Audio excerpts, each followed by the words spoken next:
up and I log into 2 different classes. I let the clock run down. I get the test.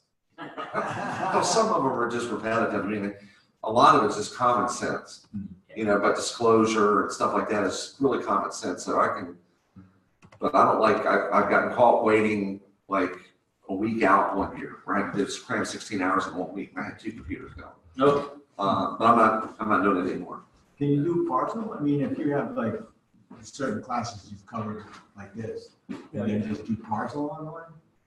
Yeah, that's what I had like a whole bunch of points, but we didn't have quite enough, and there were no more classes. I think this is a 1 hour credit. I'm not sure. Anyway, so they take your license number and then, you know, CAR verifies it, and then they send that to DPOR. As you go on the DPOR site, it shows the classes that you I got all that, but you need to take, and then they'll show you what your deficit is. So I won't have to, if I do this one, then the one on the 31st, which I think this is a 3-hour class. I won't have to take as much online. So yeah, but see, I didn't realize that you could select what you wanted to take online. I had the whole course online, but I had already done like 8 credits of the 16 classes, and I went, shoot, I just really did the whole thing. You know, I mean, and they don't carry over. Yeah, Is it one of the questions 1 hour class also? Oh, okay. It's not the 3-hour agency, it's just the 1 hour one. Okay. And is every continuing education class eligible for whatever the first year's is called? It's called something different. PLE. Do they always apply? Like, think they I'm do. open today. Yeah, Applies to my PLE. There's some overlap there. So, I mean, it does count towards some of that 30. There are additional ones on the first year, the 30 specific PLE classes. And then you have to, what people have got called in the past is some of them have the same kind of title. And they click on CE, and then they come to find out they didn't actually click the PLE, and they didn't get credits on there. The PLE part, portion of it. Yeah. So I don't know if today it's good for PLE or not. No. RWR classes, elements of contract, I would guess that would be PLE. Elements of contract, Yeah. seem pretty rudimentary and fundamental. That's 101, right? I mean, it's your basis of everything. Yeah, I wound up taking CE classes too far in advance, because I got caught had to do little things like this, told you, and you have to do them within 6 months of your next license. Turnover. That was a 2-year period. You can, if you do it within 6 months of your license change or your new license, they count on that next year. Mm-hmm. If you do them 7 months before, they're not good. They have to transfer. Yeah, so ethics and standards of conduct, fair housing, legal updates of flood content. This is PLE. See, Oh. real estate agency, real estate contracts. So this will count towards, like I was just explaining, like this class is titled something different than actually is on the DE or the DPR website. But it says real estate contracts, but this elements of the contract would, that would count for that. Is it PLE? I don't know. That's all right, I'm gonna take it anyhow. Yeah, but I'll shoot Abby an email, maybe I'll have that answer by the end of it. No, I'm good, thanks. I'll look it up. And then you have your electives like you do in college. Right. It's not real estate related subjects, that's like 8, so you can pick and choose. There's always about 6 credits. I think you have to get 8 8 hours. Yeah.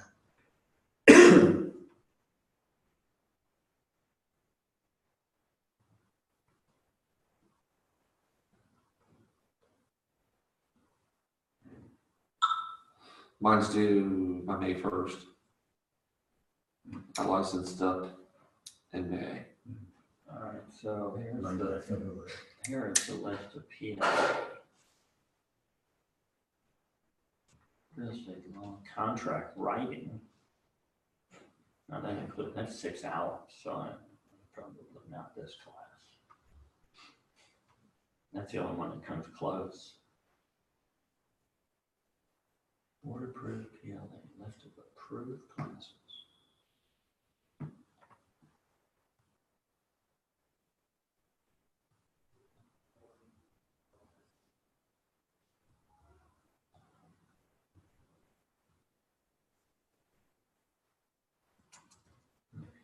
Yeah, Carson, last year, or you did very good.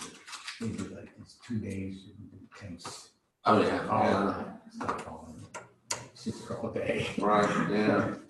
It's like cramming for your midterm. Yeah. And actually, I think there's actually a discount involved in that if you do that. Is there? When they, I forget what card calls it, but like if they cram all those classes into a 2 day period, I think there's some sort of a discount. Good morning. Hey, no. Good morning. Grandma. Call me Gigi. I'm Gigi. Gigi? I'm Gigi. That's what they're gonna call you? That's, Oh, that's to European. Hey, Caitlin. Hey. Oh, can I squish in? Yeah, let me go make a couple of copies. Look what I got this morning. If you're taking your credit, make sure you sign up and put your license number. If you don't have a license number, we can find it. All right. Oh, Rainy Roo. Ellen's on our contract. Yep. Yay. Haven't heard that in a while. I haven't taught it in a while either. Sounds enthralling. What? It's good to see everybody. Are you sitting here, that little missy? Yes, okay, I'll grab another chair. Well, I'll pull up a chair,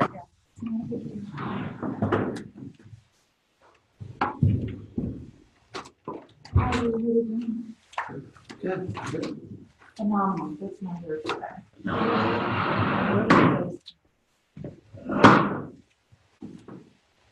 Hopefully it's- How's your carb reduction going? Aren't you in a carb?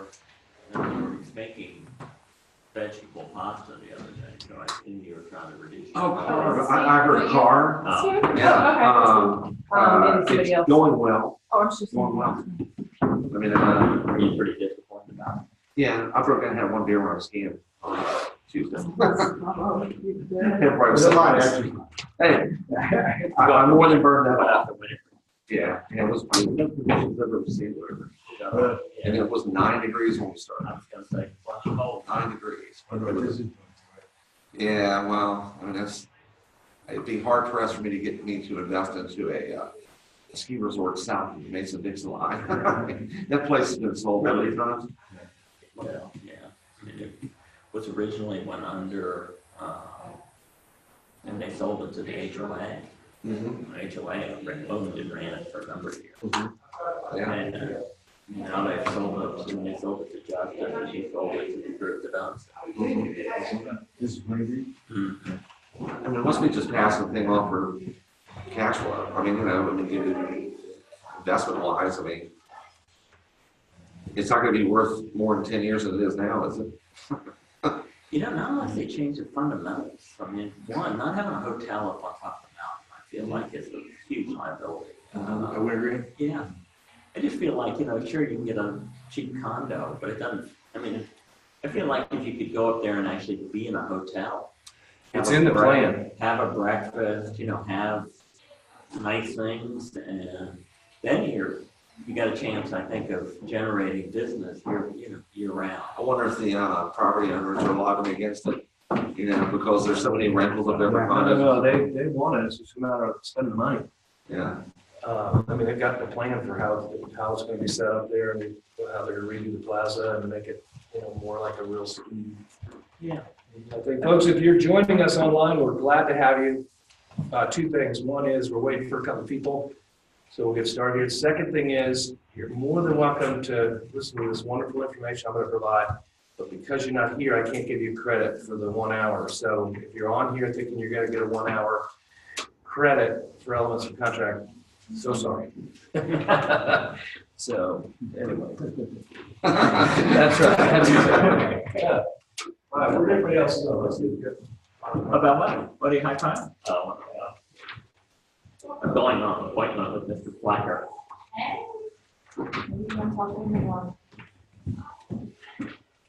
Who's saying on my age? Michael's here. Okay. You can be here. How about that? Thank Thank you. All right. You want to go there? Oh, we got another one now. We'll just keep on expanding. Just get people only out of the ring. Okay. Nice, and did you get any, into any reply? What's that? You were inquiring about whether it counted towards PM. I'm still trying to find out. I emailed, who's it? It didn't look like that real quick. I looked it up on DPR. Didn't look like it? There's like 4 hours required on contract writing. So I don't know, can this be part of that?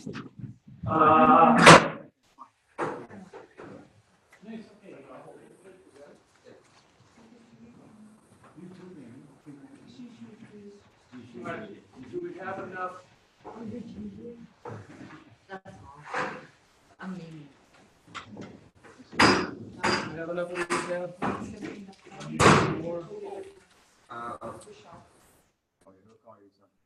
I'll put it over there. We just did it, so people can put up a chair and actually have a surface to write on. Oh, gotcha.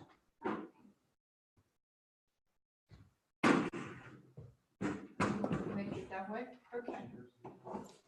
And this is like the back row, is that what we're doing? That's the model. Yeah. Isn't that the case? That's right. You know about those people in the back of the class? So they say. I do want to say it. If you did, leave me. Oh, that's funny.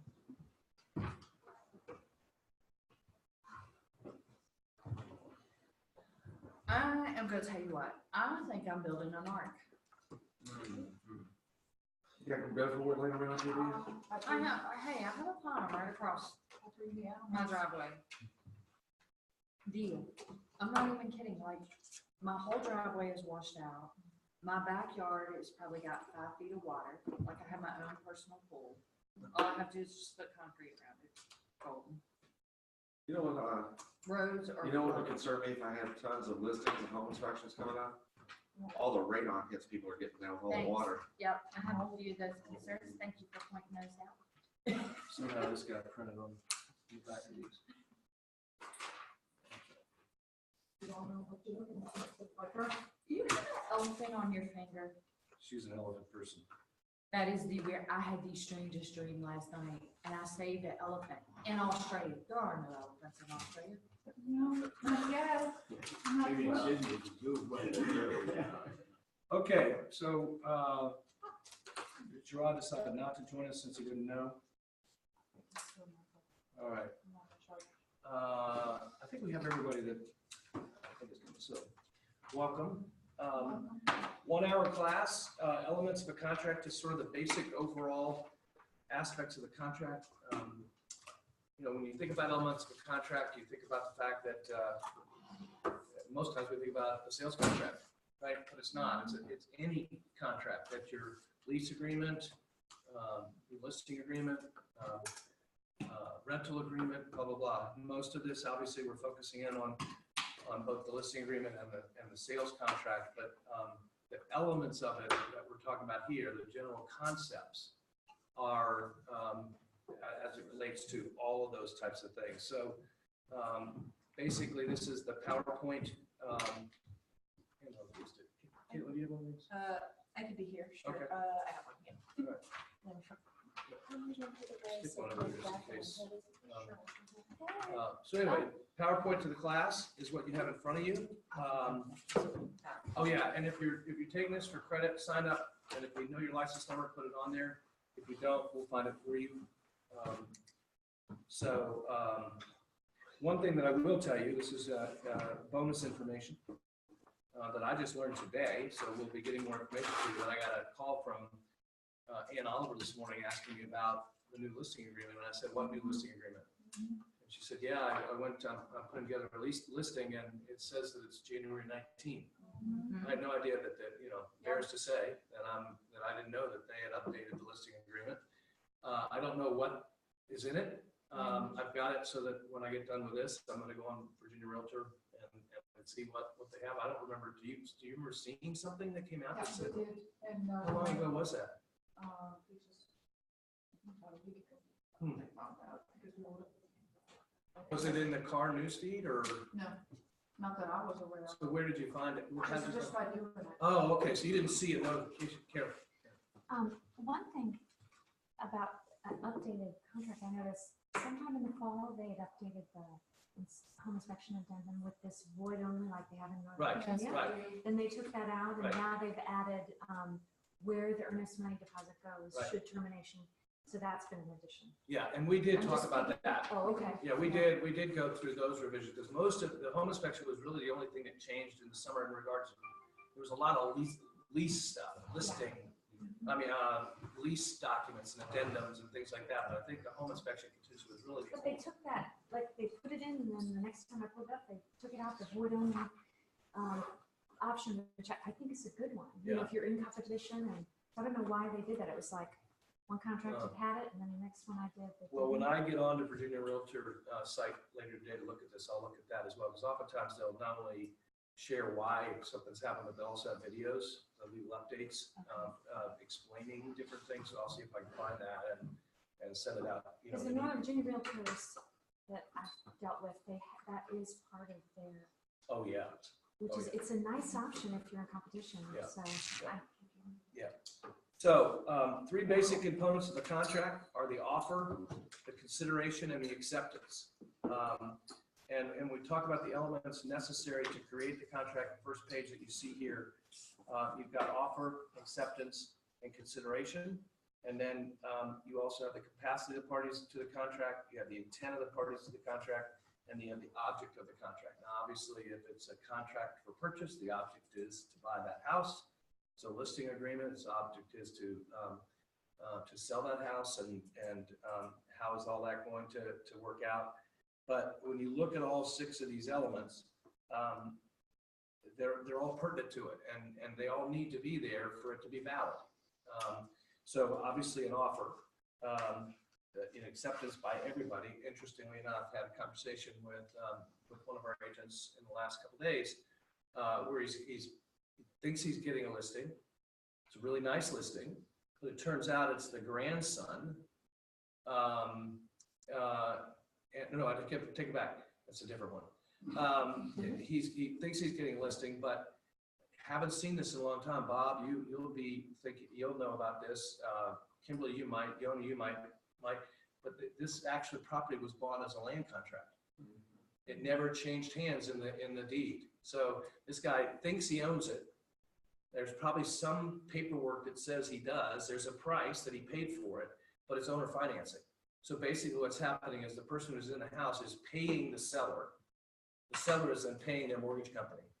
So there's never been a Deed never Recorded deed of trust. the deed has never passed. And so he comes in, he's talking to me, I said, hold on. Intent of the parties to contract. Okay, fine. Capacity of the party to the contract. We don't have capacity here. I said, you need to get that guy to talk to that person and get them to give you permission to do this. And I don't know what paperwork you did in regards to this land contract, but they're going to have to sign a listing on you because you really aren't the legal owner of the property. Now, they can certainly add you to it or do something to make it, but until we have that, you can put it on the market all day long, but you ain't selling it because the person who is going to have to sign that is the person that is going to transfer that deed from there. So it's a great example. I haven't seen that in a long, long time, and it literally just happened. Well, back in the day when interest rates were 18.5%, 20%, you couldn't sell it. Those are things that happened a lot. And the problem with it is if the lender finds out about it, they can call the loan, and whatever 500,000, whatever is due and payable within X amount of days. And anyway, that's a whole nother training session in regards to that. But it was the first time I'd seen it in, gosh, probably 20 years, and it just happened like 2 years ago. I mean, this guy bought the property, and he's done all sorts of renovation to it, but he doesn't legally own it. Now he probably has some. He probably got some instrument. You got a contractual. Right, but I said to him, we need to know what that is because, I mean, all we know, it could say that, yeah, I'm going to do this, but you can't sell it for 3 years, or you can't sell it for 5 years, or whatever the case is. So he's back checking, he had it all signed and brought it in, but he thought, you know what, this something's not right. So anyway, that's a great example of the fact that you may have a contract, a listing agreement totally filled out properly, everything's in there, but the fact is you don't have the capacity of the parties because somebody is not able to do that. The other possibly capacity is mental capacity. You may have a situation where you're listing a property and somebody just, the lights are on, but nobody's home, right? And they don't really know what they're doing, and be very careful in those situations to see if they have, you know, somebody, a dependent or whatever. Another place is, you know, some sort of, you know, substance abuse type of thing. I joke about when I teach this class about the fact that, you know, don't celebrate over getting a listing agreement with a glass of wine until after it's signed. You know, don't say, hey, we'll meet for beers at Zimberger, and then after dinner we'll sign the contract, kind of thing. No, you don't want anything, because in that situation, honestly, it could be voidable. The person can say, oh, well, I don't drink very much, and I had a beer, and you know, lightheaded and whatever. So anyway, you know, celebrate afterwards. Don't celebrate during. And I've seen it happen. I literally have seen somebody avoid a contract because they said, I did this over a couple of glasses of wine, and you know, they had cold feet. They went to the attorney, had a couple of glasses of wine, and the thing was avoidable because of the capacity of parties to. There you go. I was just making sure that. Yeah, I got it. So anyway, 3 basic components. Yeah. You got. Yeah, that's right. The page here is talking about the 6 elements that help determine whether or not the basic components are present and that they meet the legal criteria for a valid contract. And again, all parties must have the capacity to enter. It could be an age thing. You know, somebody that's 18 or younger, even if they have been given a piece of property or whatever, they don't have the wherewithal to do that. They have to be a legal guardian or appointed or whatever the case may be. To make that happen. So when you look at these 6 things, you've got an offer that is pretty self-explanatory. The offer is that I'm going to do this, and if I do this, in regards to getting your house sold, then you're going to pay me a commission, right? I'm going to do this, and if it's accepted, then I'm going to do whatever I need to do, and we'll buy the house. I'm going to do this, and I'm going to, if it's accepted, I'm going to sign a lease and a land, whatever the case is. Acceptance, obviously, is everybody agrees to the terms. And again, so important. I think acceptance goes along with the capacity in the fact that you've got to have everybody who is supposed to be a part of it signing it. And I still see from time to time, and it's a scary thing, where the husband signs for the wife, you know, and that kind of thing, because the wife is, you know, whatever, I'll just sign for her.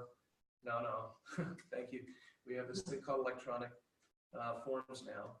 Let's email that to her, and she can do it by initial. You know, I've heard of agents leaving the room and coming back and it being signed. Well, there's never a second person in the room. And that's all well and good. If everything good, I mean, if everything's hunky-dory, that's fine. But if all of a sudden the wife decides not to sell the house for whatever reason, or buy the house or whatever, and she knew she wasn't there to sign it, you're cooked. And not only you're cooked, but you're cooked not only with that deal, but you may be cooked in regards to Virginia Real Estate Board because you committed fraud, knowingly committed fraud. So again, acceptance and then consideration. Consideration, obviously, on the listing agreement is that that if I do this, then you're going to pay me this. In the contract, it's you know, earnest money. You know, that I'm going to put this much money forward to make this contract valid. A lease, you're going to create an application fee for the right to ask to rent this property. The consideration doesn't have to be money. And it's a really important part of the contract that the consideration doesn't have to be the money. It just has to be, everybody has to agree to the same thing. You know, I tell the story about the fact that at one point we accepted a diamond ring for earnest money. Somebody brought in a diamond ring with the jewelry appraisal on it, And it was, I forget how much it was, and we literally had to rent a safe deposit box. You know, because the last thing I want to do is lose the diamond ring and put it in there. And thankfully, the thing went to settlement and the person got their diamond ring back, right? If not, the seller had agreed that if the deal didn't go, that would be what they would, you know, get returned to them if it was, in fact, they had done whatever they didn't do what they were going to do, and so that earnest money would be forfeited. Well, in that situation, the ring would have been forfeited. You could have a promissory note. Promissory note could be consideration. You could have a delayed check.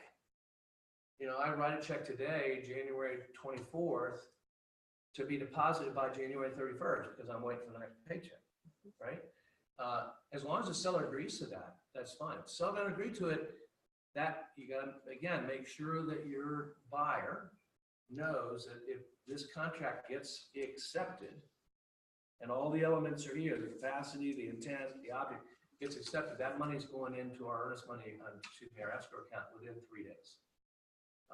Regardless of whether they're contingencies, contingent to sell a home, contingent on home inspection, it doesn't matter. As long as the contract's ratified and we have acceptance of the terms, then by our regulations, Virginia Real Estate Board regulations, we got to have that to Roy Wheeler in 3 days, so that Roy Wheeler can have it in the bank within 5 days. It's a silly little thing, but from time to time, we could get bit on the butt with that one because somebody says, "Oh, I didn't know that was going to be deposited until all the contingencies are removed." Well, no, you know, make sure that there were, unless, and if you're really good and you're astute and you're a great negotiator, you could write the earnest money. Buyer could write the earnest money, and you could say earnest money not to be deposited until after the home inspection is removed. Now, if I'm a listing agent, no, I'm not accepting that, you know, but have you gotten it through before? Oh, good for you. I do it a lot. Yeah. Did you get away with it? So, I mean, you know, the point being is that your buyer isn't out any money, or that money's not being deposited until that happens. As long as the seller agrees to it, it can be done. Another thing that's happening slowly, more rapidly in other parts of the state, is that the attorneys are now holding the earnest money. The closing companies are using it. You're using it literally as a business model. Hey, you know, I know you guys hate doing this, so we'll hold it for you. You'll use our settlement company. We'll hold the earnest money. And so now Roy Wheeler's out of the loop on that. So when it gets to the place where somebody says, "I want my money back," and the seller says, "And I can get your money back," well, I'm in the middle of that as the broker. I can't choose which one or the other. I have to, you know, we'll talk about it as mutually agreed, blah, blah. But what the attorneys and the settlement company say, "We'll take that off your back and we'll handle that." Well, the wonderful thing about that is if you can do that, and you've got an issue with, "I want my money back," they only got to call the attorney a couple times and see a bill for wanting to get that resolved, because the attorney is not going to do it for free. I do it for free as the broker, but the attorney's going to, maybe the first time, the second time, they're going to say, "That's going to cost you, you know, every 10 minutes, it's going to cost you X." And all of a sudden, it's amazing how we come to an agreement, because people don't want to pay the money to do Not that. to So, digress, but how do we get the earnest money in a timely fashion? It's our responsibility to mail it. I mean, to be honest, it's very convenient that I'm.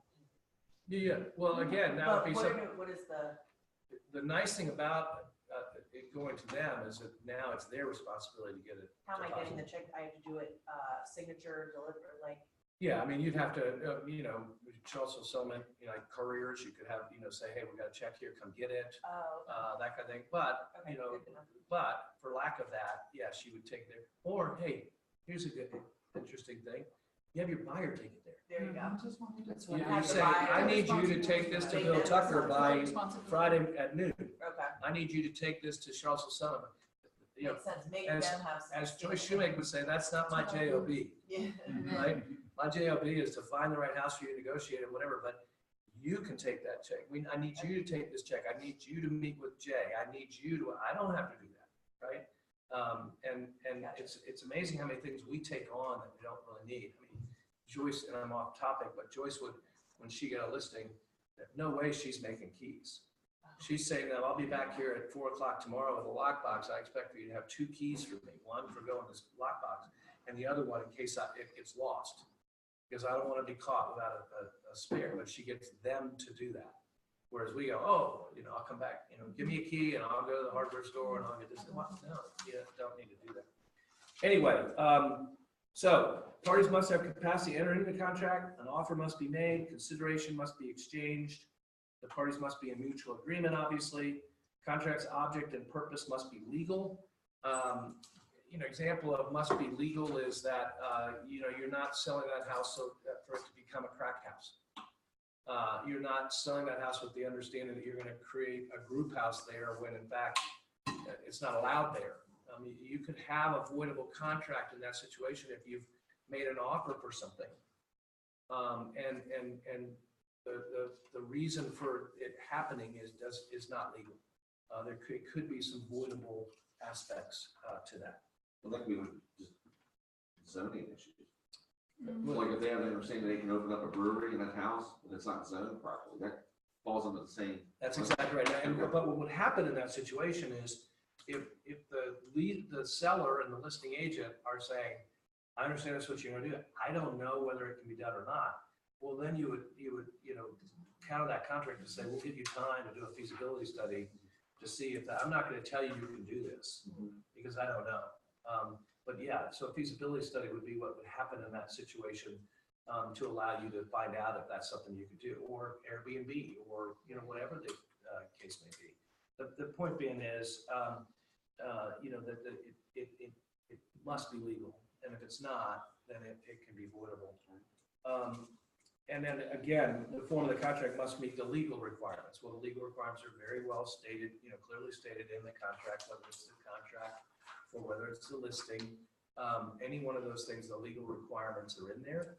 It talks about homeowners association, property owners association, condominiums, Chesapeake Bay regulations. All of those kind of things have to be in there. We talked about, questions on any of that? Yeah. Just as part, go ahead. The intent, this piece, the intent of the parties to the contract is not consideration. I mean, that's not part of the contract. So let me ask clear. Mike says, hey, it's subject to zoning. I mean, if you don't write that in there, it doesn't, the contract doesn't, if it doesn't speak to, I want different zoning, then I'm on the hook. That's right. Right? I mean, my intent doesn't matter. Yeah, I think what they're really talking about intent is you intend to buy it and you intend to sell it. Okay. Right, that it's, an example might be that somebody puts their house on the market because they're getting divorced, and because their lawyer says they have to put it on the market. But the wife, they may put it on the market, but the wife is, until something gets worked out, or the husband, says, I don't want my dead body, I'm not selling the property. So you could have offers coming in, and the seller's intent is not to sell that. If the attorney or somebody has said, you need to put this on the market, somebody could say, I'm not doing that until I know exactly what I'm getting from it, right? That would be an example from my standpoint. Let's go through the definitions, and maybe it'll help. Next page, the offer. Proposal intended to create a contract or acceptance by the person to whom it's made. So again, when you're putting something in writing, your desire is that it's going to turn into something that is going to allow you to have an agreement, which is going to allow you to do what it is you want to do. Contract, a promise or agreement that the law will enforce. Is it enforceable? Really good point about this is, and a lot of people forget about this, is you can write a contract, and the other agent can tell you that my people have initialed it or my people have signed it, but until you get it back, until it's delivered, it's not enforceable. Now, let's have some fun with that. We want to be in the gray. And you've got somebody who says, wait, I signed that at 12 o'clock on the 24th, regardless of whether you got it or not. I think that's mine. Well, now you're in the, and lawyers are getting involved. But clearly, the way you don't let that happen is when the last initial is affixed, or whatever the last thing is that brings them into agreement. You don't waste any time. You deliver that back to the other agent and say, here is the ratified contract. So you have ratification and you have enforceability, two different things. You got it ratified, but it needs to be delivered to be enforceable. So that's where this would come into play, that the law would say, I never got it. Or they know, you know, we never sent it to you, therefore it's not enforceable. Electronic work. Yes, yeah. And good question, electronic is in the contract. You know, you agree to electronic signatures. But the more, not the more important, but the little caveat to that is somebody could say, no, I don't want electronic, right? But then in the midst of the negotiation, something gets sent to them. For whatever reason, they say, yeah, you can send it to me or whatever. Little windy. No, it's not a squirrel, it's just the wind. Not squirrel? Not today. Sheep. Giant squirrel. So, yeah, he goes, so anyway, they don't agree to electronic, but then for whatever reason, their agent sends them something and they do it. Even though they said no, now they're in because they showed an intent, right, to do it. So what it says in there is even if you have the box checked that says, no, I'm not going to electronic, at some point or another, they do something electronically, they've now voided that, no, I'm not going to do it because they've showed that they're desirous. Another example of that, and I'm not sure it would fit, maybe it might fit in the contract part, is you may have what's again called intent. So you have a home inspection contingency, and the time frame has gone by, and they didn't respond to it. Let's just say they didn't respond. Well, the contract says that if you don't respond to it, tough luck, it's now in full force and effect. However, if I as listing agent send them after the fact, you know, these are the things that we're willing to fix, or let's do it the other way. The buyer sends to the seller, these are the things we'd like to have fixed for us to buy the house. And the seller responds to it. Even though the deadline ended, what the law states is that they have their intent is that they're still working on it. Because their response is, no, I'm not doing anything. Their response the first time would have to be, hey, thanks for sending this to me, but yesterday was yesterday and today is today, and therefore this contract's in full force and effect, and we don't have to do any of those things. But if they respond to it by saying, hey, look, yesterday was today, today is today, but we'll fix these two things, a lawyer, and I think in most situations a judge would say, wait a minute, that time frame was broken because you were continuing to negotiate after the fact. All right? So that again comes into the whole aspect of intent.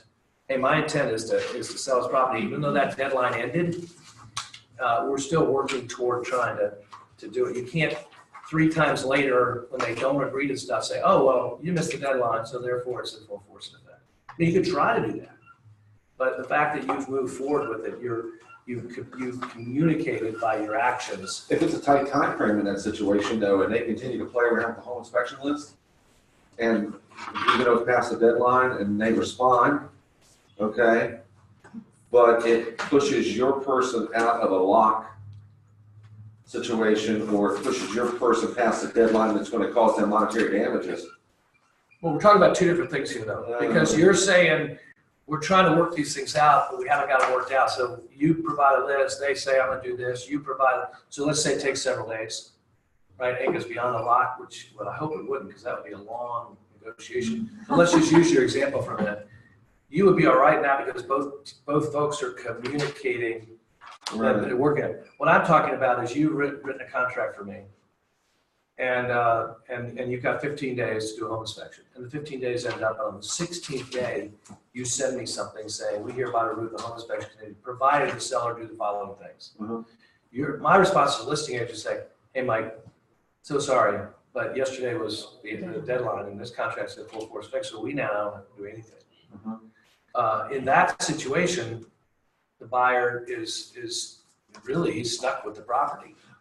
I thought I misunderstood. Yeah. I thought the buyer had sent the seller the list of what they want No, repaired, no. and the seller didn't respond within a time frame. So that could be the opposite. So that's where it goes the other way. The Okay. seller doesn't respond. Yeah.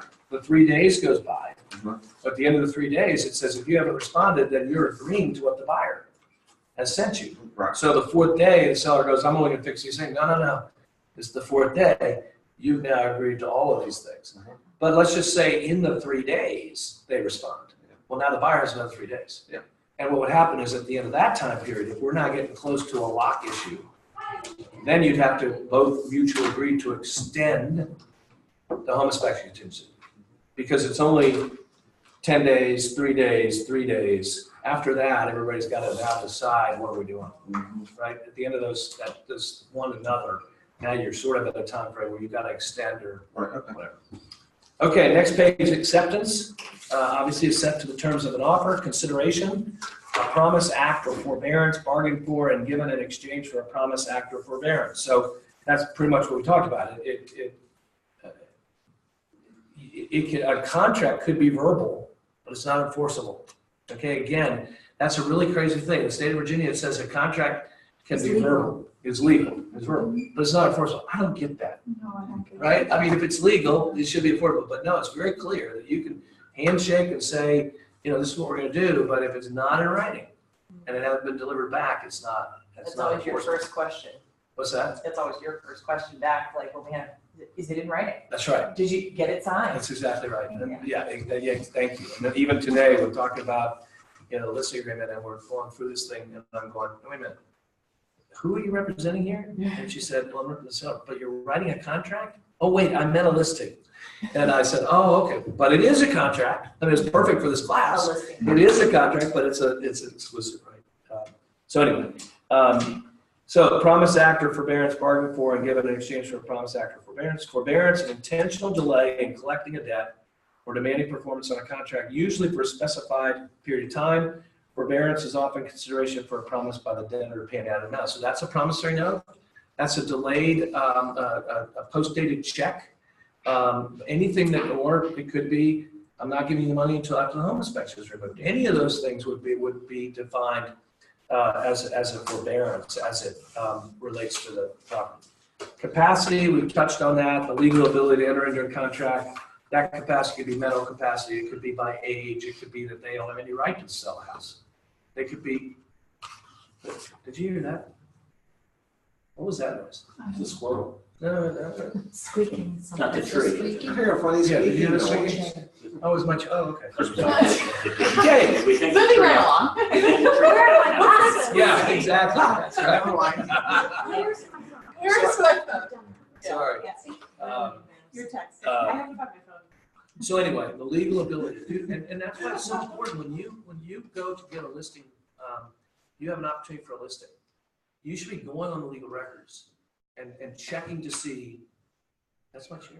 It's your chair. No, When it's you not. lean- It's one of the, When you lean back and you no, jolt. it's one of the things that we're doing. Oh, well, it is on time. You're not getting credit for being entertained. Okay. All right, I'm not going to let it bother me anymore.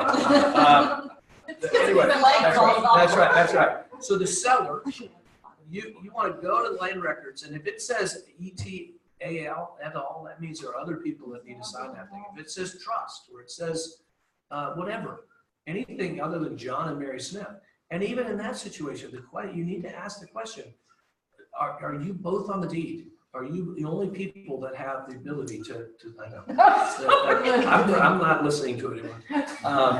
Did you guys hear what she did to me yesterday in the class? So Pat Flynn is teaching this class on how to be great with your money. And if you weren't there, I sent it out yesterday, watch it. Because he's so simple, but so matter of fact in different ways of handling money. But one of the things they do is he and his wife collect $5 bills. When they come home at night, if there's a $5 bill in their wallet or purse, it goes in a box. And I laugh because I said, oh yeah, I do that too, but I do it with quarters. And then once they get 105s, they wrap them up and put them in a safe, and they use that for vacation and stuff. Anyway, I'm looking for something in my pocket. My younger sister over here, Kimberly, is watching me. I'm going through things. I'm trying to find this note that he had written me, and I realized I have a $5 bill in my pocket. So I take it out because I'm going to give it to him at the end of the class and say, hey, here's a $5 bill. Kim goes, Mike's got a $5 bill. It was awesome. It was awesome. But anyway, the point being is that in the situation, you want to make very clear that you've got the right people on there. One, because it's a valid listing agreement. But more importantly, you're not selling a house with those two people. If there's a third person. And get families involved. You got 3 or 4 people in it. You got a situation right now where there's a family deal and one of the brothers wants to do something else, but the other three, want to do it another way, well, you gotta get that other brother's signature, because he's legally on it. Just to clarify. Sure. It's our job to do due diligence. It's not our job to do the legality. Like Great if the guy question. says, I'm the manager of the LLC, which I just happen to have that experience. I don't have to go find it. I would ask him for the document. I would ask him for a document that says, because the closing company's gonna ask for it. That's the way I would do it. Just, if you can get that, because whoever handles this for you is gonna need a copy of it. Where I thought you were gonna go, and I agree with you, is the law of agency states that you are only responsible for what you do know, not for what you could have known or should have known or might have known or whatever. So if Joe Smith says, I'm the only owner of this property, and in the legal records it says Joe Smith, I don't have to try to figure out if there's Mary Smith or whatever. So that's a really important part of it, in regards to a lot of different things. We're only held responsible for what we actually know. Okay? So an old family farm. Yep. Lady says I get sisters and brothers, or this farm's been passed down to me, I can sell it. Yep. I take her at face value, what she just said, and we list it, but then somebody else shows up. Where do I go to find out if there should, I wouldn't take it. What I would, here's Make her what, do it. great question, and here's what I would do. I would say, I'm sure you're right. But, to be perfectly sure, let's look at the land records. And then what I would do, and this is what I advise anytime, it's one of the nice things about at no title, and the attorneys that are involved in it, when you get a listing, you can send it, and you can say to the seller, look, if you'll use one of our people, they will do a pre-listing title search for free. And what they do in that situation, what's nice about that is, one, now you know exactly who owns it. You also know if there's any problems. There's been somebody that assigned an IRS lien to it that you never knew about, or a mechanic's lien from whatever or whatever. And they'll do it for free, because what you've done is you said, when we close, they're going to use you. So you're going to have to do it anyway. But what they'll do is they'll do it, provide that to you, and then if it never sells, there's no charge. It's a really nice benefit. And it's because they know they're going to get the business. And it can only be done in Central Virginia, because in most places, the buyer makes the decision where closing is. The buyer says, we're going to use RGS title. And you get to sit at a table like this, and RGS title does the paperwork for everybody. There's no representation. All they're doing is making sure the boxes are checked and the signatures are signed. Whereas here, in most situations, you've got a buyer and you got a seller. So we can do it here.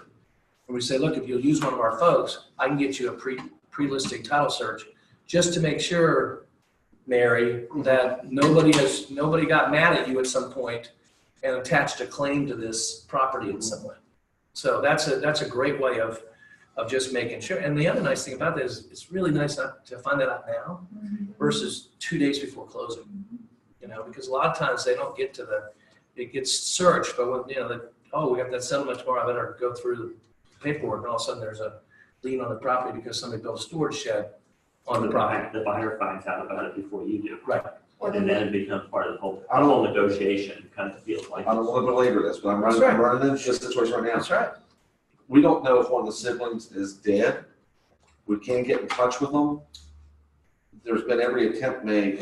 What legally can she do to say, look, he's abandoned his right to the property? Is there ever that legal? I mean, you can't find a guy, and she wants to sell because she needs the money. I would go to An attorney needs to. I would go to Bill Yeah. Tucker or somebody and do that title search and see, and if that guy's name shows up, then you got to find him somehow. Or you're gonna have to get a judge that's gonna agree to the fact that We just can't run an ad in the paper for 90 days and it's You know, that's what it's gonna be. that's what you need to have public notice. Yeah. Yeah. I mean, we've got that situation right now that thankfully it's closing, but Alex has just been dealing with that on a condo downtown. And they found out after the fact that there was something, and thankfully Judge Moore just signed off on it Friday, so they're going to closing this week, but it got delayed by months. Okay. I ran into that a few years ago. Mhm. And you do have to, if you exhaust every other thing, and state police, you can do a search and things like that, but if you exhaust everything, you have to make it public record. Yeah. And now they use She social thinks he's media homeless, too. and nobody can find him. Well, then you definitely want to find him because he might want a home. Sorry. Sorry. Okay.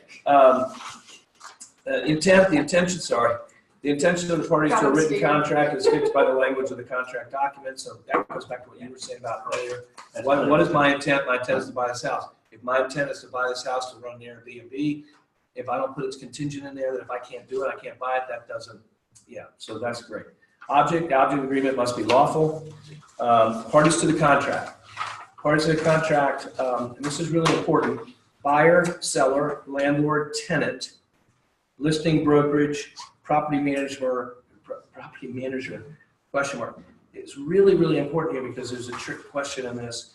Parties to the contract are the buyer and they are the seller. They're the principals to the contract. They're the ones who are intending to buy and accepting whatever it is. The real estate agents are not parties to the contract, okay? And that's really important, and why the release has changed. Hopefully, if you don't know that, that's good because you haven't had to do one. But it used to be that the broker's signatures were all on the bottom of the thing.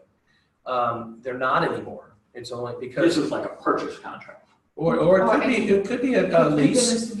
but a listing contract, the brokerage is part of it. Oh, right. Thank you. And that's why you see listing brokerage here. That's what I was going to say. That's the trick question. Is the listing brokerage is when it's the listing agreement, because you are a part of that contract. You're saying if I do this and we get this successfully completed, you're paying us. And so if I do this and everything's good and then all of a sudden you decide to default, contract says I'm owed my money, right? So yes, you're absolutely right. But on a contract, in the buyer contract, we're not. We're not parties. We're agents for the contract, but we're not parties to the contract. And so when it gets released, only the buyer and seller have to sign off on that to get the earnest money moving to wherever it's supposed to go. Okay, seller, landlord, tenant, but it's just an important little thing that because there are some agents that think that they're parties to the contract, and oh no, my seller's not going to do that. Well, you don't have the right to tell you that because you're not a part of the contract. I don't see you on the land records as an owner here. And there are agents that out there. You make an offer or you say this is how we're going to resolve the home inspection. We had one a year or so ago with a wonderful friend, and she just said, no, I'm not doing that. And well, you don't have the right to tell me that. I want to have something in writing that says you've conveyed this to your client. And then if they don't want to do it, that's fine. They cross it out or give me something else back. But another great example is you make an offer and that they think is too low, and they say, I'm not going to present it to the seller. Oh yeah, you are. The law says that you were. And why wouldn't you? I mean, aren't you trying to sell the property? But anyway, the point being is there are agents that think that somehow because they have an agency relationship that they can make those decisions. Now, it could be, and I don't advise it, it could be that you have something in writing from a seller or buyer that says, my agent has the right to act on my behalf. Back in the day, it used to be Western Union datagrams, right? That would spit out on that thermal paper and would say, I authorize Michael Guthrie from Regency Realtors to act on my behalf and signing any and all related documents as it has to do with the buy and sell. Didn't take care of legal signatures. At some point you had to still get them, but you could do that. No way, no how now. Because that's a conflict of interest. You have an interest in that property selling because you're going to get paid. And the last thing you want to do is be in a situation where you agree to something that you think the seller thought you would have agreed to and they don't. You're paying for that. I mean, there's no doubt in my mind at the end of the day, that's coming back to bite you, not just once, but twice, maybe even 3 times. So we're not parties unless there's a document. Some people will say, would you do a power of attorney for me at closing? No way, because again, there's a reason you've got a conflict of interest in that. You got to find a friend, you got to find a colleague at work or somebody, or we'll overnight the stuff to you, and you can sign it and send it back the next day. It sounds easy and it sounds, oh yeah, I'll do that as a service to my client. No. We don't want to do that. Property manager, obviously, would be a party to it because they have been given the authorization because people are in Anchorage, Alaska, they've got a property here, that property is doing all those kind of things, lining things up, and they've got a whole agreement in regards to how that does. I had a buyer in Texas want to buy a property in Carsbrook, Sight Unseen. And they said, we will trust your opinion. I said, no. Where are you getting transferred from? This is the, you know, remember them? Sylvie's. And I said, well, he was going to work at Jacksonville. I made them have a friend from the Jacksonville go over and video walk through the house, sign off that I'm not party to this. Yeah, they did. No, that's perfect. Or Worked out great. No, and they Having said an not, inspection. Or No. you could have, and it would have been fine. If you come to me and ask me in that situation, I would say it's fine for you to go video it with something that they've signed, that all I did was video this. Your decision to buy this is based on what you saw in the video. I'm not going to give you any advice. And the same thing with a home inspection, folks. Don't go do a home inspection for a client. You know, if you want to open the lockbox and sit at the kitchen table and work and let the home inspector go around and do it without the person there, again, you're saying to that person, I'm just there to open the door, right? I'm not here to be your eyes and ears. Again, I've seen agents spend a lot of money on housewarming gifts on something that the home inspector missed. And because you were there representing them, you should have seen. So you make it very clear that all I'm doing is gaining access to that property for you. If you want to have somebody else walking around with them, that's fine. And I guess I would even agree with the seller's permission. I would agree to walk around videoing the inspection, but never commenting. All I'm doing is videoing when the home inspector tell that person. There's some home inspectors that talk into microphones and they send them stuff.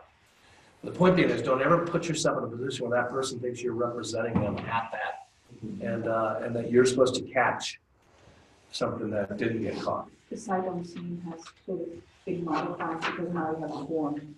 Mike. There are forms that kind of speaks to that, but you cannot Yep. do that again. Yeah, Mike. Does it say What it's about Yeah. accompanying, you say you're listing, accompanying the seller or the buyer while they do the home inspection?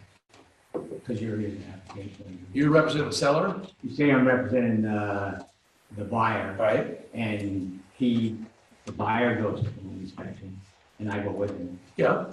Well, Well, that's fine, as long as the buyer's there with the home inspector, yeah, absolutely, for sure. Yeah. You just don't want, what I'm talking about, you don't want to be there by yourself Oh, right. without the buyer. Yeah. That's what, but if you're there, I wholeheartedly would encourage you to go to it. Definitely. Because you're gonna hear what the home inspector says, and it's gonna help you write up whatever it is, go ahead.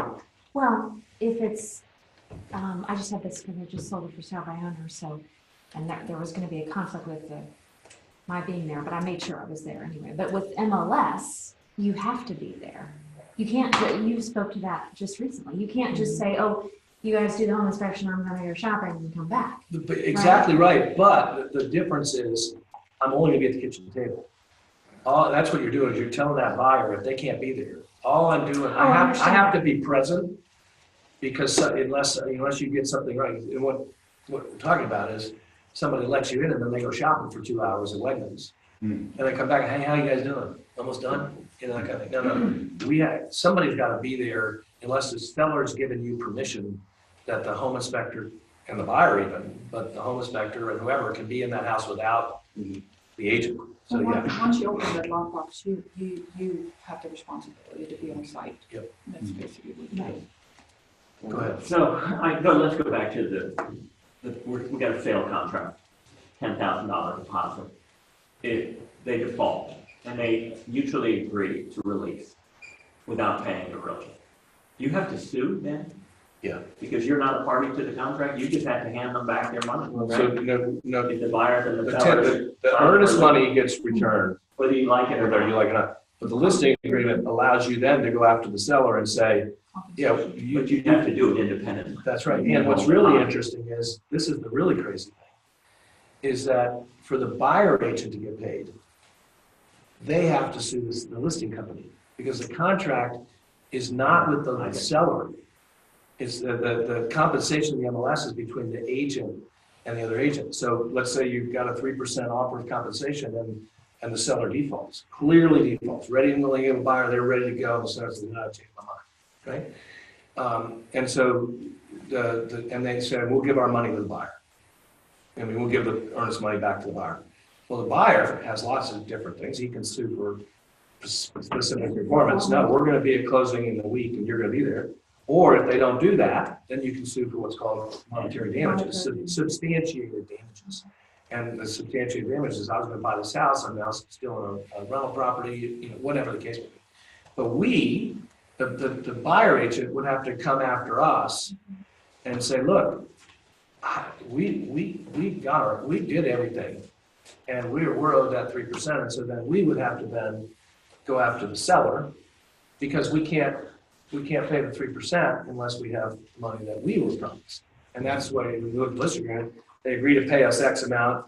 This portion needs to be paid by the seller. It's clear that if the seller, whatever, and so what would end up happening is both the buyer agent, buying agent company, and listing company would go together to go after the seller in that situation. But yeah, I mean, the listing agreement is what's going to take care of ours in that situation. Although it used to be that the release agreement, you know, it had it on there just so that we were, that's one of the things I didn't like about it. If I sign that, then I don't have any wherewithal because I'm releasing all rights by signing that release. So good question. Well, they used to hold it, but the realtors, the escrow agent used to hold the money. Yeah. Right, they wouldn't release it Well, they have to. until they had a deal. Yeah, I mean, they have to. I mean, it's one of my worst, well, yes and no.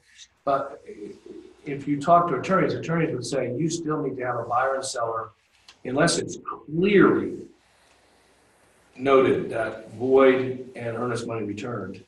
Most attorneys would tell me as the broker, I would still do everything I can to get the mutually agreed. Sure. Yeah, So, yeah. you know, the one thing I can do, and I have done successfully recently, is I can send a 30-day letter to Mike, the seller, and say, Mike, unless I hear from you in 30 days, adversarially, I'm going to release this money to Mike's buyer. And you just don't respond, and so 30 days later, I now have the ability to give that money to Mike's client. But in most situations, because it's adversarial, Mike gets that letter and I get a call that says not only no, but hell no. That money can freeze in hell as far as I'm concerned. And now I have to go back to Mike and say, now the good news is going back to Mike and the person they can't find. Kim and I worked on one for a year trying to get this woman back her $500. And it was a really sad situation. And the seller ended up getting foreclosed on after the deal didn't go through. And so then we couldn't find them, and so we used the 30-day letter. We sent it certified, and it came back undeliverable because we sent it to the last known address. So I got Kim's client to sign a hold harmless for us. If these people ever came back to them, that they'd have to go through her because she has the money. And I went through Bill Tucker and got all the verbiage for that. And so we spent the 30-day letter. We got the undeliverable, and 30 days later, the person got the $500. Now, the crazy thing about that is we did everything we could to help this woman. I stayed on it. I got blah, blah, blah, and forever. Not even a thank you. I mean, I got the $500 and whatever, not even a note saying, hey, we appreciate all your help or whatever. And, you know, I know it was a bad situation. It took a long time, but it was never that we weren't in the loop on it. I mean, and the other closure was in the loop too. Everybody was trying to help make it happen, but we're held to these guidelines that people don't understand. I can say, look, 100%, I think you should get your money back. Even if it's not my client, 100%, I think you should get your money back. I just can't give it to you unless we have a mutual agreement or a judge tells me, you know, how to release it. So, okay, listing agreements, we just talked about that. They've obviously just changed, but you've got listing agreements for the seller. You've got a listing agreement. Interesting enough, I love the fact that it's like this because when you hear me talk about exclusive right to represent for the buyer, I talk about the fact that it's just like a listing agreement. It's just that you've got a buyer. The listing agreement makes a lot of sense for selling a house because when you list the house, you put a sign in the yard, you put a lockbox, and you're representing the seller. The exclusive right to represent doesn't feel the same because you don't have something that you're attaching it to. It would be wonderful, and I talk about this all the time, it'd be great to put a sign in somebody's chest. So when they go into that new home or that for sale by owner and say, well, do you have an agent? Oh, no, I don't have an agent. Well, what's that sign hanging out of your chest that says you're being represented by Caitlin Mancini from Royal? Oh, yeah, I forgot about that. Yeah, she has been working for me for a year or so. And I'm really just trying to cut her out of the deal. And she just had this happen with the new home. situation. Now, thankfully, just kudos to Craig Builders, they helped her out. Because she did introduce them to that, so they ended up waiting and going to 2 or 3 communities, ended up buying in another Craig community after getting all the information from Caitlin, without Caitlin. And, you know, but Sam and Ben were, you know, stepped up big time, and they're gonna compensate her for her time. They wouldn't do it. Yeah. She asked if I had a buyer broker, and I asked them, hey, do you want, but at that point, again, they said, no, we're just considering one community, you know, out of bounds, and we only want the 4 resales in the middle. It was like, they didn't want to sign one. Yeah. But they found. But the point being is, it's the exact same. If you look, if you had both agreements in front of us right now, the elements of the contract are the same. When does it start? When does it end? Who's it with?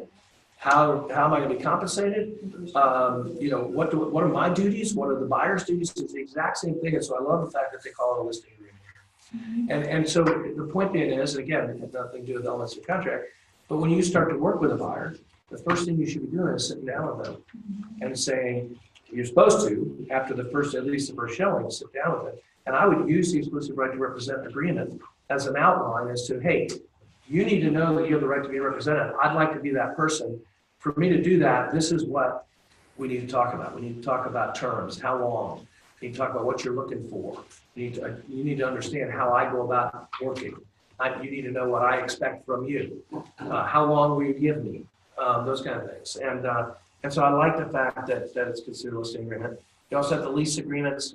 Those just changed in July. Let me just tell you this, that if you are working with renters looking for something to rent, I would encourage you not to represent them. There's not any money in it. And you're planting a money tree by doing a rental, because sometimes they probably buy something or they know somebody's going to buy something and they refer it to you. So I would tell them, look, I'm happy to help you find something, and believe me, they're going to be so happy that they found somebody that's willing to look for them, right?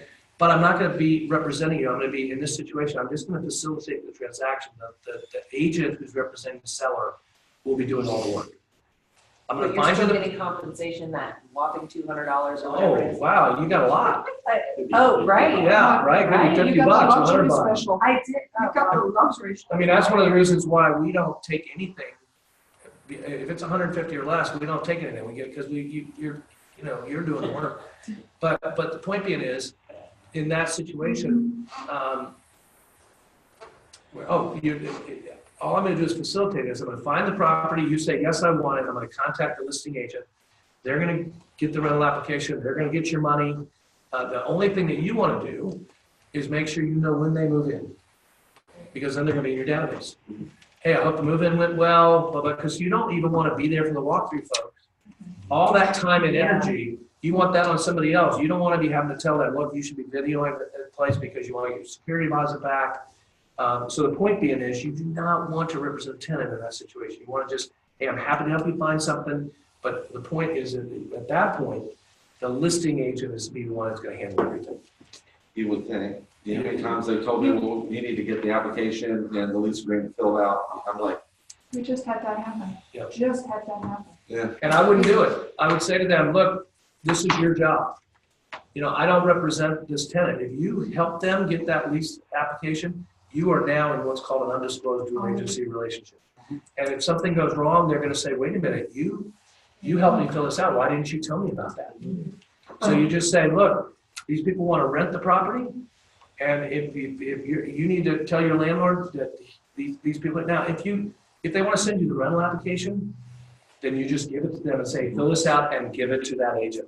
Do not be the intermediary in any situation like that, because you can be held responsible, and you just don't want to be. It's not worth it in that situation.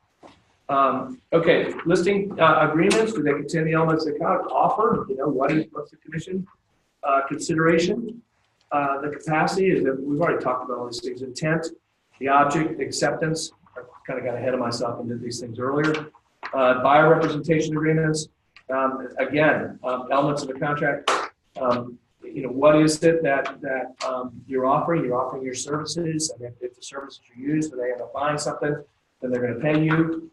They do have the ability to buy. Now, again, capacity could be financial, right? That's why I'd encourage you to get them with Jay or whatever you use before you ever go out with them. and make sure that they're qualified in a particular price range. Because if they aren't, they don't have the capacity to buy. Do they really have the intent? Important for you. Why am I working with people if they're not really gonna buy something? Right? That's what I call, at least it's something is worse than nothing. Oh, I'm gonna be showing property this weekend. Oh, really? Who to? Such and such. Well, they're ready to buy. Well, they just filed bankruptcy. But they want to start getting that in the market. Well, why are you wasting your weekend with them? You know, if you're gonna go out and preview for another client, then take them with you then, right? But don't be wasting your weekend by showing property to somebody that can't do anything for whatever. I just, that's the nice thing about signing them up on the MLS and saying, look, I know that you can't do anything because you just signed a lease and you've got, a 9-month lease, but you want to buy into that, great. I'm looking forward to help you. I'm going to sign you up into the car. And it seems like this is the kind of property you're looking for. So anything that comes up like that is going to show up. Drive by it, take a look at it. Let me know if that fits your needs, and I'll add that in so that when we get closer, I can start sending you information about those places. Is there, so I know that there's a service in town, I forgot the organization it is. Jay has done it sort of informally with clients. They need to repair their credit, or they need to save money. I think there's an organization in town that makes it more proprietary, more of a formal thing, where you introduce your clients to this organization that helps them repair their credit. Piedmont Housing Alliance. That's what it is. Blue Ridge Housing Alliance does it too. Piedmont or Blue Ridge Housing Alliance. They both do. And you're sort of registered with them, so they sort of feel natural once they get out of the system, if you're their buyer's agent. And they'll do it. Yeah. I wouldn't And you have to I complete wouldn't the use class. getting out of the system. Credit counselor. That's the terminology I'm using. I'm joking. It just sounds like once you get out of jail, then we're all. And interesting enough, just so you know, they also do seller counseling. So if the seller gets behind in their payments, you can meet with one of their counselors and they'll help communicate with your mortgage company and try to help create something that will allow you to do that. Okay. Yeah, so again, buyer representation, the offer is if I find you something, then you're gonna pay me, and you got different things to check there. Either you're gonna pay me 3% or you're gonna pay me whatever the MLS is offering. Again, the listing agreement says that whatever's offered in the MLS is gonna be paid to the buyer. So if your 3% lines up, that's great.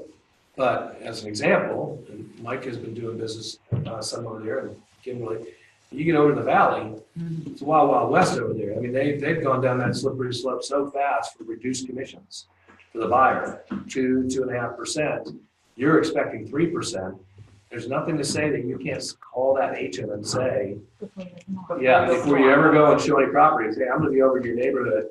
My buyer is expecting me to get paid for 3%. I notice that you're only offering 2.5%. If I bring you an acceptable offer, are you going to change that to 3%? This goes back to this whole thing that we were just talking about.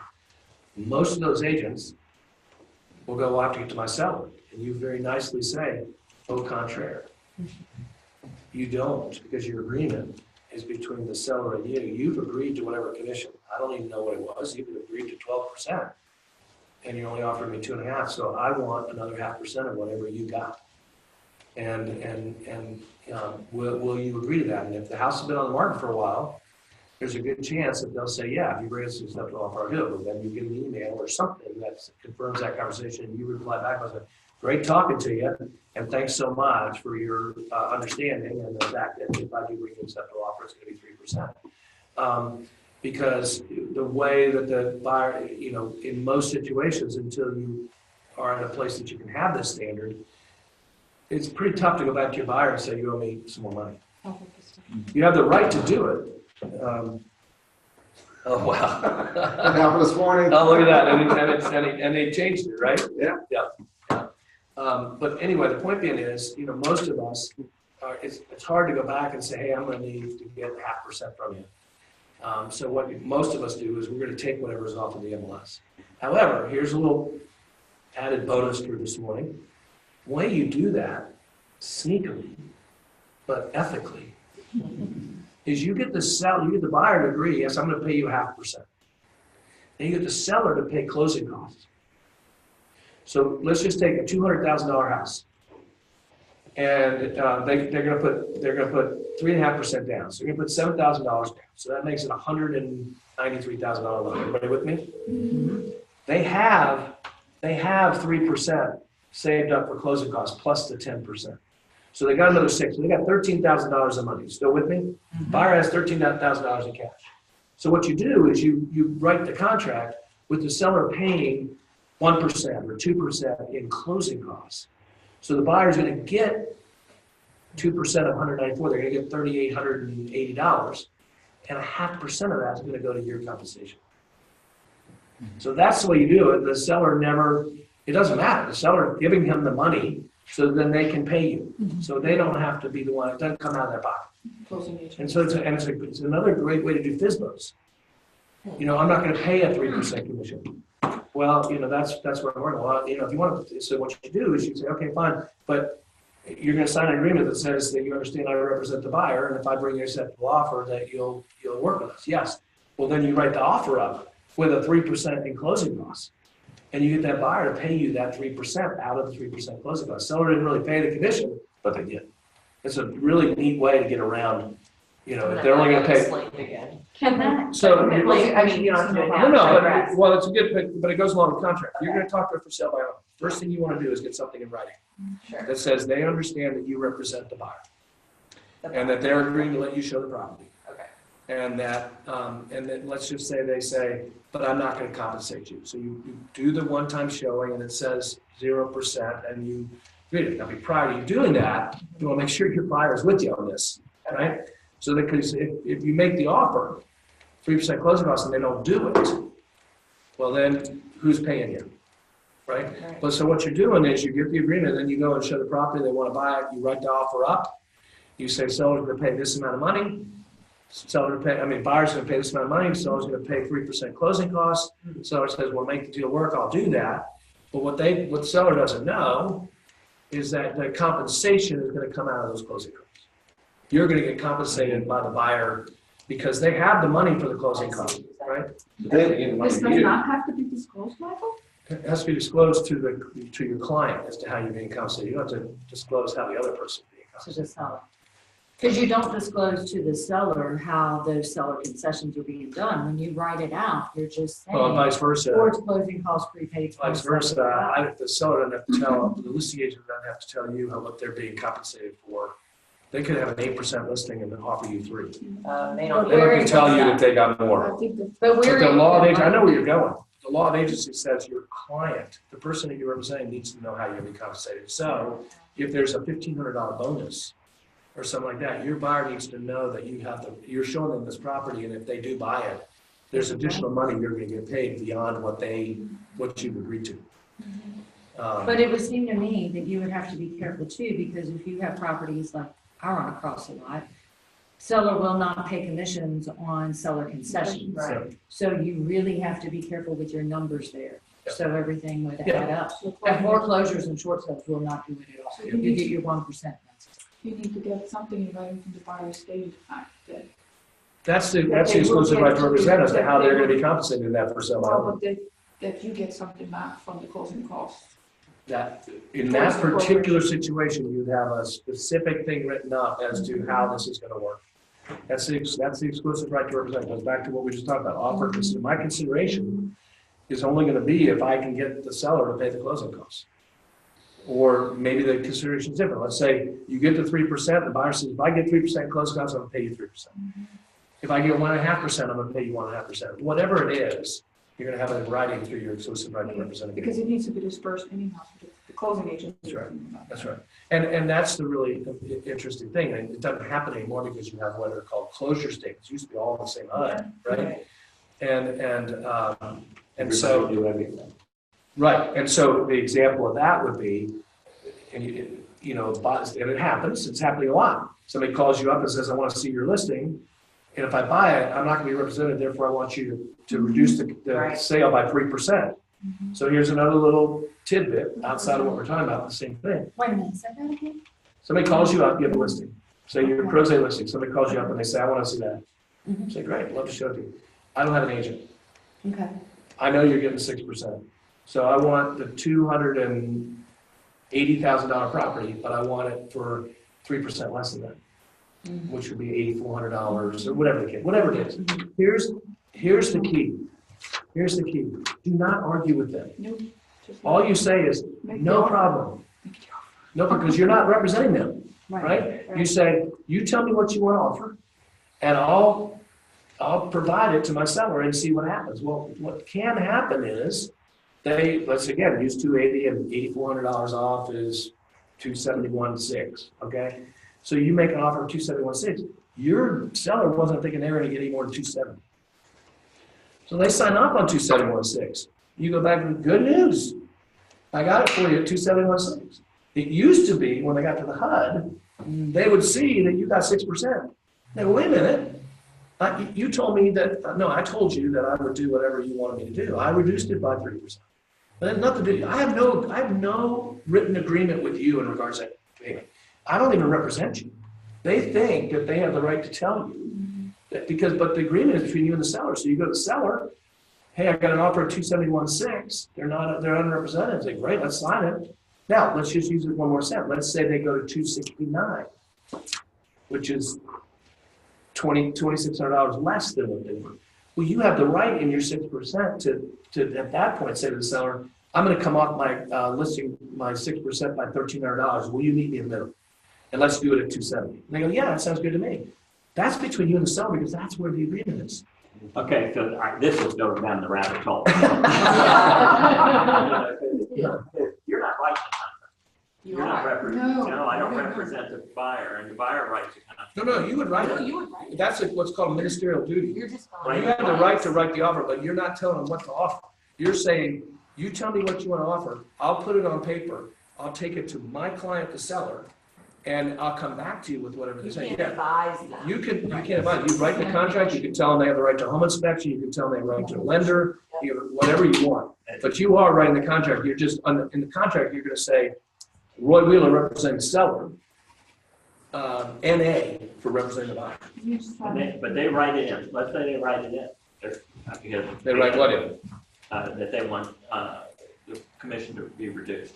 Well, then you take it out of the contract. How do you do that? You Oh, go- Well, very if soon if when they the wanted to seller- write it in, I seller would takes say it to out.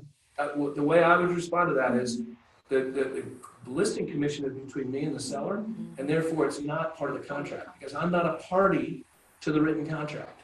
But if you want to reduce it by that amount, that's totally, reduce it by whatever you want, just tell me what you want to offer. And so they say, well, I want to offer at least 3% less. Tell me what you want to offer. Well, I want to offer 280. I want to offer 270. Great. I'll write it up that way. I'll take it to them and I'll come back to you with whatever the seller.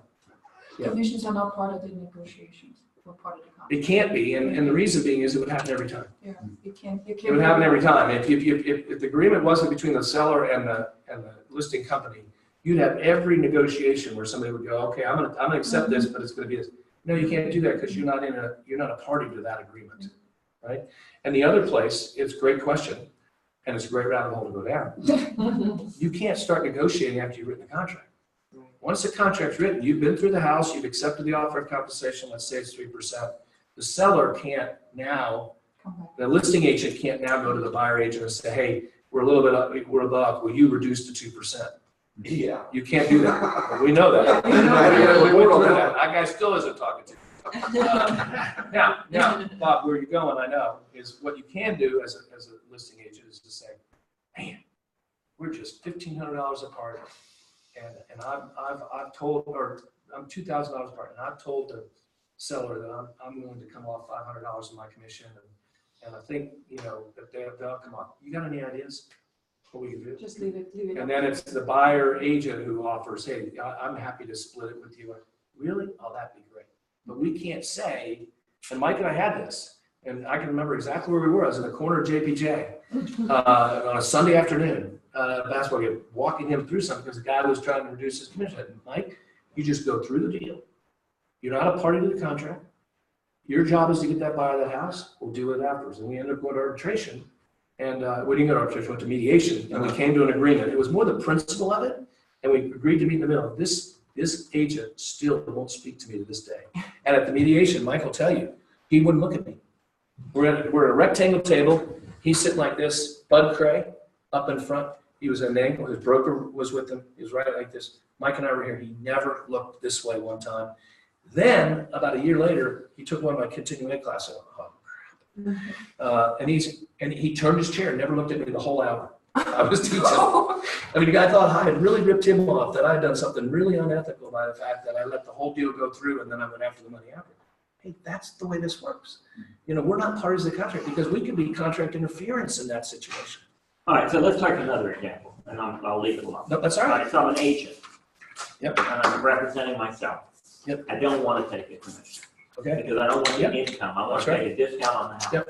So we have that here. That's why we do what we do.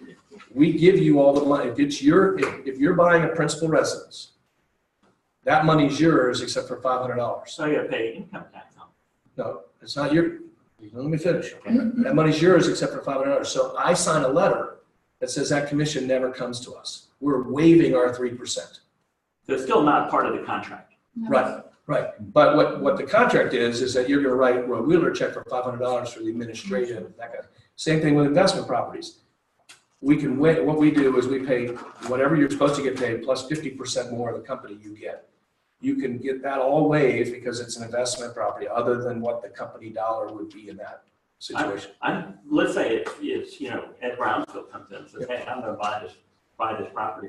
Now, I don't want a commission. That's right. Then you would give it, he's the broker, probably. Yeah. He writes a letter that says he understands there was an offer of compensation, but his company is waiving it. I'm the one who needs to do it for you though, because I'm the broker of the company. Yeah, but you could reduce, tell me how it works with the seller. So you've got this agreement, Ed's gonna buy it, he's paying everything, but he doesn't want to pay this 3%. So he's offered 3% less than asking. What do you tell the seller? You tell the seller that You give him a written letter saying you're only gonna pay a 3% commission? You change. Ed the would do commission? that. Ed would say, I'm waiving the 3%, and then we would tell the seller, we had 6%. We had offered out 3%. This 3% is no longer is being waived, so therefore you only have to pay 3%, which You have a equates to. separate agreement, Right. It wouldn't be part of the contract. That's right. That's a part of, Yeah. it, you know. again. Once we had the letter from Ed Brownfield saying he's waiving it, we would go to the seller and amend the listing agreement to say, we're only being paid we're only gonna get 3% because this 3% is not gonna be paid now. Because that's what we're doing. We're obligating ourselves to another 3%. Ed's saying he doesn't want it. Therefore, I'm from the old dinosaur, you're right, used to be down in the remarks. right, well, what happens now People is, would just write it in the remarks. right, but the listing agreement now is your total compensation. And the next paragraph down says, we're offering 3% out to a buyer agent. So in that situation, the 6%, if this gets waived, this then becomes 3. Because we're not having to offer that out anymore. But it's not part of the agreement, like It's purchase. between seller and the listing company. Yeah. So Ed gives us that letter, we tell the seller, and then we amend You them need to a say that. separate agreement. That's right. That's the part that I'm struggling with. One other thing that I think you have mentioned before is if you are doing ministerial acts for somebody in order to really avoid undisclosed representation, you let that particular person sign unrepresented. Oh, yeah, you're gonna have You're that, gonna have this on file. I would use the how we do business form that we have at the company, and you just check off, Yona Smith, where we are representing the seller, and you have that buyer sign that. That says, and there's another VAR form you can use, but I like the how we do business one because it's very simple, and it's, it just says, we're representing the seller, and you get that buyer to sign that, so now you have something that shows that you don't have representation. Oh, you add that into your. You what? No. It would only be for the buy, it would only be for somebody writing a contract on your listing and who's unrepresented. So then you'd have them say, you're unrepresented, here's how this works.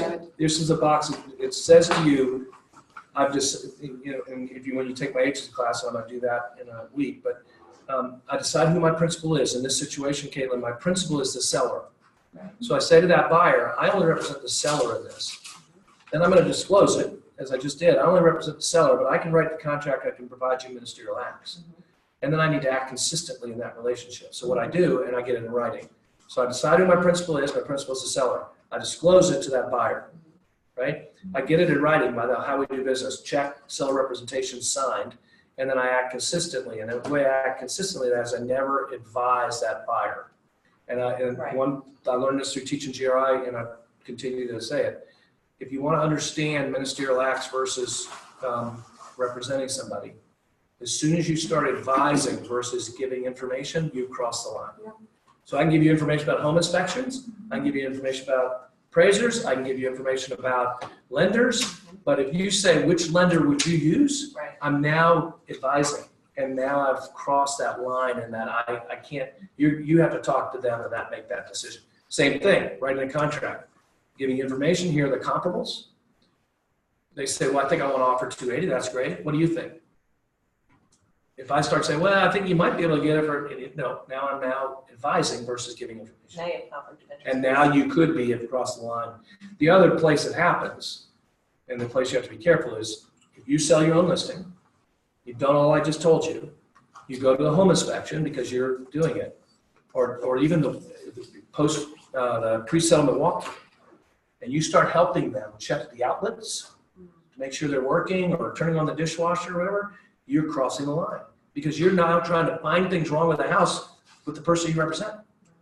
So you don't want to do any actions. Except for opening. Agency is established Agency is established by what we say, what we do, or what we have in writing.